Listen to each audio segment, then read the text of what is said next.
ఇంట్లో కళ్యాణాలు జరగక అప్పులతో అస్తవ్యస్తంగా ఉండి మానసికంగా బాధలతో ఉండి చెడు దృష్టితో ఇబ్బంది పడే వాళ్ళందరూ ఒక తంత్రం చెప్తాను చేయండి. మంగళవారం పొద్దున్నే మ్యాచ్ బాక్స్ ఒకటి తీసుకెళ్ళి ఎవ్వరూ చూడకుండా ఆంజనేయ స్వామి గుడిలో పెట్టండి. సాయంత్రం ఎర్రటి గుడ్డ సింధూరం రంగు గుడ్డ తీసుకుని సింధూరాన్ని కొద్దిగా తీసుకుని కొబ్బరి బొండం చుట్టూత సింధూరం పూసి దాన్ని ఆంజనేయ స్వామి గుడి ఎదురుగుండా ఉండే రావి చెట్టుకి కట్టి 108 సార్లు తిరుగుతూ మీ మనసులో కోరిక స్పష్టంగా చెప్పండి. ఒక అద్భుతం జరగటం మొదలవుతుంది. 7 మంగళవారాల్లోగా మీరు అనుకున్న కళ్యాణాలన్నీ జరుగుతాయి.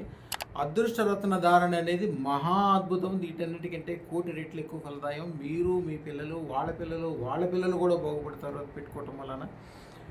అదృష్ట రత్న ఛానల్ని కనీసం 100 మందితో చేయించండి సబ్స్క్రైబ్. ఎందుకు చెప్తున్నానంటే మా శిష్యులందరూ 100 కోట్లు సంపాదించాలనేది మా సంకల్పము. 100 కోట్లు సంపాదించబోయే మీరు ఒక 100 మందిని సబ్స్క్రైబ్గా చేయించడం పెద్ద గొప్ప ఏముంటుంది. అదృష్ట ధారణ మీకేం గొప్ప, మీరు పెట్టుకున్నాక మీరు వచ్చే సంపాదనతో మీరే మళ్ళీ 100 మందికి 100 రత్నాలు చేయించగలుగుతారు. శుభం భూయాత్.